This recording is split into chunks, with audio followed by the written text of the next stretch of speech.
Hi guys, welcome back to my channel. आज मैं आपके साथ ब्लैक एंड वाइट का नेक्स्ट पार्ट शेयर करने वाली हूँ। लास्ट पार्ट में हमने देखा था म्याम्या पर भी धुंध का असर हो गया था। तभी विहिंग म्याम्या की ओर बढ़ता है, जिसे देखकर वांगजी उसका हाथ पकड़ लेता है। वो कहता है, तुम कहाँ जा रहे हो? कुछ टाइम पहले जो इंसिडेंट हुआ था, विहिंग उसके लिए वांगजी से अभी भी गुस्सा था, इसलिए वो वांगजी को टीस करने की सोचता है।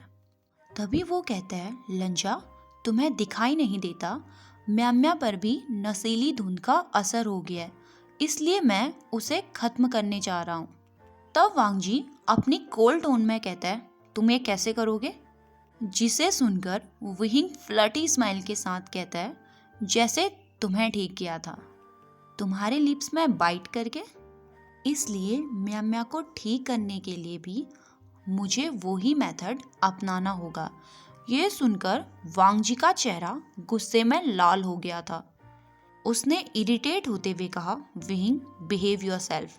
तब विहिंग पाउट बनाते हुए कहता है, व्हाट लंजा, मैं तुम्हें किस कर सकता हूँ पर उसे क्यों नहीं?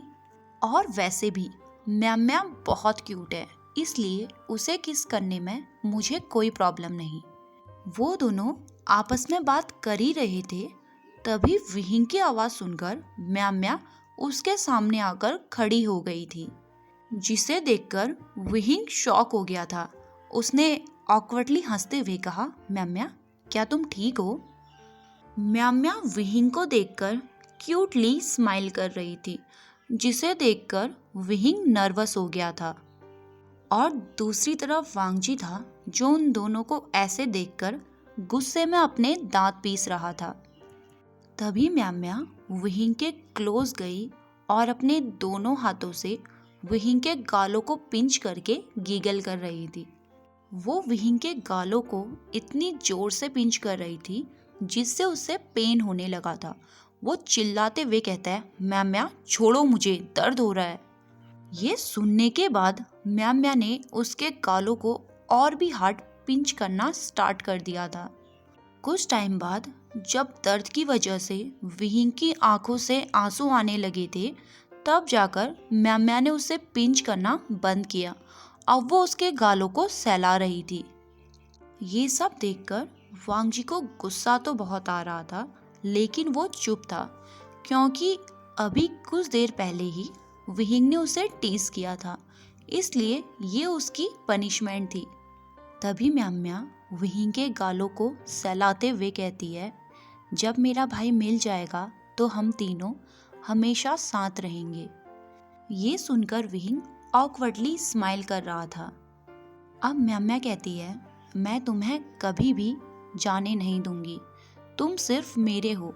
ये कहकर वो पाउट बनाने लगी और विहिंग को फोर्सफुली किस करने की कोशिश करने लगी। उसने अपने दोनों हाथों से विहिंग की नेक को ग्रैब कर लिया था। ये देखकर विहिंग और वांगजी दोनों की आंखें शॉक में बड़ी हो गई थी। विहिंग उससे अलग होने के लिए स्ट्रगल कर रहा था और म्याम्या उसे फोर्सफुली किस करने की कोशिश कर रही थी। तभी विहिंग गुस्से में वांगजी से कहता है, तुम सिर्फ देखते ही रहोगे या मेरी मदद भी करोगे?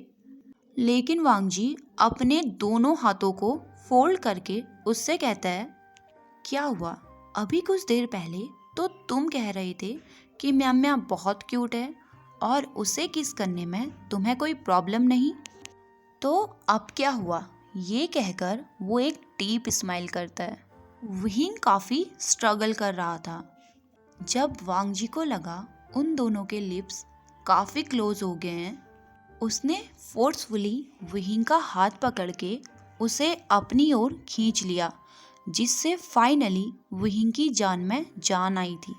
तभी विहिंग वांगजी के पैर में एक जोर से लात मारता है और कहता है, इडियट, अगर वो मुझे किस कर लेती तो क्या होता? लेकिन वांगजी विहिंग के लिप्स में एक सॉफ्ट किस करता है और कहता है, मेरे अलावा तुम्हें कोई कैसे छू सकता है? ये सुनकर विहिंग हार्डली ब्लश करने लगा था। जब उन्होंने पलटकर म्याम्या की तरफ देखा उसके एक्सप्रेशन बिल्कुल डार्क हो गए थे। वो गुस्से में वांगजी को ऐसे घूर रही थी जैसे अब वो उसे मार ही डालेगी। उसने अपनी तलवार निकाली और वांगजी पर हमला कर दिया। अब वो दोनों लड़ने लगे थे। उन दोनों को देखकर ऐसा लग रहा था जैसे दो बच्चे एक कैंडी के लिए आपस में लड़ रहे हों। बस फर्क इतना था कि यहाँ पर कैंडी की जगह पर विहिंग है। म्याम बहुत फियर्स थी, पर वांगजी की कल्टीवेशन के सामने वो कुछ भी नहीं। इसलिए वांगजी ने उसे बड़ी ही आसानी से पास की वॉल पर पिन कर दिया था। वो दोनों बहुत ज़्यादा इंटीमेट थे। वांगजी का पूरा वेट म्याम्या के ऊपर आ चुका था और उसकी बीचेन म्याम्या के गले में थी। फाइट की वजह से वो दोनों थके हुए थे और गहरी गहरी सांसें ले रहे थे। विहिंग जो पासी में खड़ा होकर ये सब देख रहा था, उन्हें ऐसे देखकर वो गुस्से में अपने दांत पीसने लगा। उसने जल्दी अपने पास से एक तालिस्मान निकाला और अपने ब्लड से उसमें कुछ लिखकर म्याम्या की ओर फेंक दिया। तालिस्मान की वजह से म्याम्या के ऊपर जो नशीली धुंध का असर था वो खत्म हो गया था। जैसे ही वो अपने सेंस में वापस आई तो उसने देखा कि वांगजी ने उसे फोर्सफुली वॉल में पिन करा हुआ है और वांगजी का पूरा वेट उसके ऊपर है। तभी वो वांगजी को गुस्से में ग्लेयर करते हुए कहती है, तुम ये क्या कर रही हो? क्या मुझे अकेला देखकर तुम मेरा फायदा उठा रहे हो? ये कहकर उसने वांगजी की राइट लेग में एक जोर की किक मारी, जिससे वांगजी ने उसे तुरंत ही छोड़ दिया था। वांगजी की आंखें शर्म के मारे बिल्कुल रेड हो गई थी और वो हेल्पलेसली विहिंग की तरफ देखने लगा। उसे ऐसे देखकर विहिंग समझ गया था कि वांगजी चाहता है विहिंग सब एक्सप्लेन करे। लेकिन वांगजी को ऐसे देखकर विहिंग को बड़ा अच्छा लग रहा था, क्योंकि कुछ देर पहले उन दोनों के बीच में भी कुछ ऐसी ही सिचुएशन थी।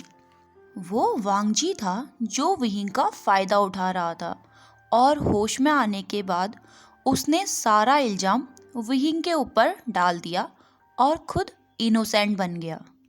वहीं दूसरी ओर म्याम्या थी जो वांगजी को इतनी जोर की किक मारने के बाद भी सेटिस्फाई नहीं लग रही थी। वो अभी भी वांगजी को गुस्से में घूरे जा रही थी और वांगजी बेचारा शर्म के मारे चुपचाप नजरें झुकाकर खड़ा था। फाइनली विहिंग को वांगजी पर तरस आ गया और उसने म्याम्या को सारी बातें एक्सप्लेन करी। लेकिन इस सब के बाद भी म्याम्या वांगजी से गुस्सा थी। अब कुछ टाइम बाद जब वो उस विलेज के थोड़ा अंदर गई, उनके सामने 4 रास्ते थे जो अलग अलग डायरेक्शन में जा रहे थे। तभी विहिंग कहता है, हम सभी को अलग अलग डायरेक्शन में जाना चाहिए जिससे हम सभी को आसानी से ढूंढ सकते हैं। लेकिन वांगजी उसे मना कर देता है। उसने कहा, इस जगह पर बहुत ज़्यादा रिसेंटफुल एनर्जी है। अगर हम अलग गए तो ये हमारे लिए खतरनाक हो सकता है। ये सब वो विहिंग के लिए कह रहा था, क्योंकि वो नहीं चाहता था कि विहिंग उससे अलग हो। इस बात पर म्याम्या ने भी नोट किया। उन्होंने 2nd नंबर की रोड चुनी क्योंकि वहाँ पर सबसे ज़्यादा रिसेंटफुल एनर्जी थी। थोड़ा आगे जाने के बाद उन्हें नी हुशान देखा। वो भी नशीली धुंध का शिकार हो गया था। जैसे ही वो उसके पास पहुँचे, उसकी हालत देखकर वो सभी हैरान थे।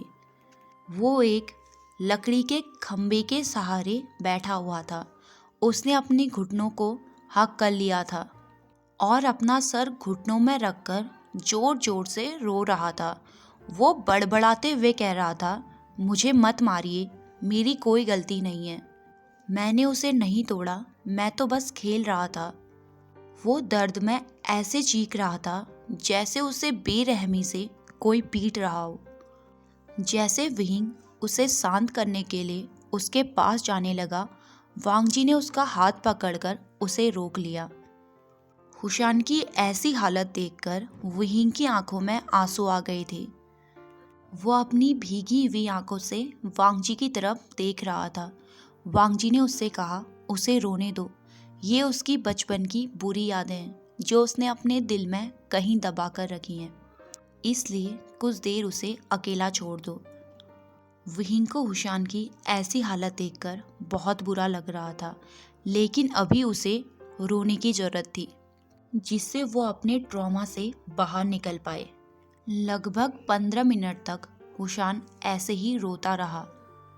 जब वो थोड़ा शांत हो गया तब म्याम्या ने एक तालिस्मान निकाला और उसके ऊपर फेंक दिया। होश आने के बाद हुशान उन तीनों को कन्फ्यूजन में घूर रहा था। उसने चारों ओर नजरें घुमाने के बाद अपना सर खुजाते हुए पूछा, बाकी सब लोग कहाँ हैं? ये सुनकर वहींग उसके पास गया और उसे टाइटली हग कर लिया। वहींग ने उसे इतना टाइट पकड़ा हुआ था जिससे वो सांस भी नहीं ले पा रहा था। तभी वो वहींग की शोल्डर में मारते हुए कहता है, मुझे सांस नहीं आ रही, क्या आप मुझे मारना चाहते हैं? ये सुनकर वहींग ने अपने आंसू पोंछे और एक डीप स्माइल करी। तभी म्याम्या उन्हें इंटरप्ट करते हुए कहती है, जल्दी करो, हमारे पास टाइम नहीं है। अब वो लगभग आधे घंटे तक चलते रहे लेकिन उन्हें कोई नहीं मिला। वो विलेज एक भूल भुलैया की तरह था। वो जहाँ से चलते कुछ टाइम बाद वापस वहीं पहुँच जाते। जैसे जैसे टाइम बीतता जा रहा था वहाँ पर रिसेंटफुल एनर्जी भी बढ़ती जा रही थी। तभी नी हुशान की नज़र धुंध के बीच में एक चमकते हुए जेट पर पड़ी। जब उसने ये बात सभी को बताई तो वहींग ने एक तालिस्मान निकाला और धुंध की ओर फेंक दिया, जिससे सारी रिसेंटफुल एनर्जी सूबियान ने सोख ली थी। धुंध साफ होने के बाद जैसे ही वो उस चमकते हुए जेट के पास पहुंचे, वहां पर लैन सिचेन थे जो अपनी आंखें बंद करके ध्यान की अवस्था में बैठे हुए थे और वो चमकता हुआ जेट उनका फॉरहेड रिबन था। वो सब सीचेन को ऐसे देखकर शॉक और सरप्राइज दोनों थे। वांग जी तुरंत उसके पास गया। वो सीचेन को उठाने की कोशिश करने लगा। सीचेन को ऐसे देखकर म्याम्या को कुछ गलत लग रहा था। उसने वहींग से विस्पर करते हुए कहा, अपनी तलवार निकालो। ये सुनकर वहींग और नी हुशान उसे कंफ्यूजन में देख रहे थे। उन दोनों को ऐसे देखकर म्याम्या सोच रही थी, मैंने ऐसा क्या पाप किया जो ऐसे बेवकूफ़ों से मेरा पाला पड़ गया। काफ़ी देर तक वांग जी के लगातार उठाने के बाद फाइनली लैन सिचेन ने अपनी आंखें खोली। जैसे ही उन्होंने अपनी आंखें खोली वो बिल्कुल लाल थी।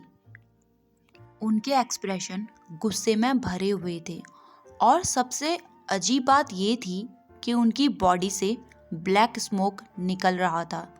उन्होंने वांग जी को गुस्से में धक्का दे दिया जिससे वो काफ़ी दूर जाकर गिरा हुआ था।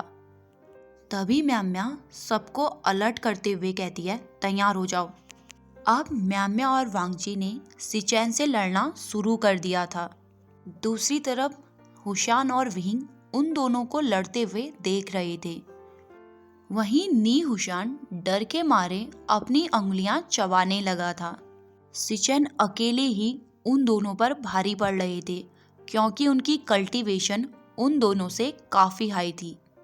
तब म्याम्या वहींग को गुस्से में कहती है, इडियट, क्या तुम हमारे मरने का इंतज़ार कर रहे हो? वहींग सिचेन पर इसलिए हमला नहीं कर रहा था क्योंकि उसे डर था अगर सूबियान अग्रेसिव हो गई तो वो सिचेन को मार डालेगी। लेकिन कुछ टाइम बाद सिचेन उन दोनों पर ही हावी होने लगे थे, जिस वजह से वहींग को ना चाहते हुए भी सिचेन पर हमला करना पड़ा। अब सिचेन और वहींग लड़ रहे थे। जैसे जैसे सूबियान से ब्लैक स्मोक निकल रहा था वैसे वैसे सिचेन भी अग्रेसिव होते जा रहे थे। वो दोनों बहुत ज़्यादा फेयर्स फाइट कर रहे थे। तभी अचानक से सिचेन के पीछे से कुछ पपेट आ गए, जिन्होंने म्याम्या और वांगजी पर हमला कर दिया। तभी वांगजी ने जिदर निकाला और एक ही बार में उन सभी पपेट्स का सफाया कर दिया।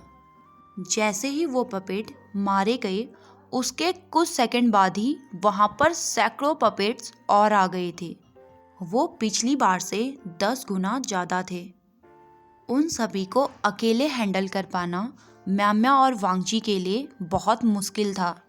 उन दोनों ने लड़ने के लिए अपनी तलवार निकाली थी, पर हुईशांग के पास सिर्फ उसका पंखा था, इसलिए उसने अपने कांपते हुए हाथों से पंखे को खड़ा कर दिया।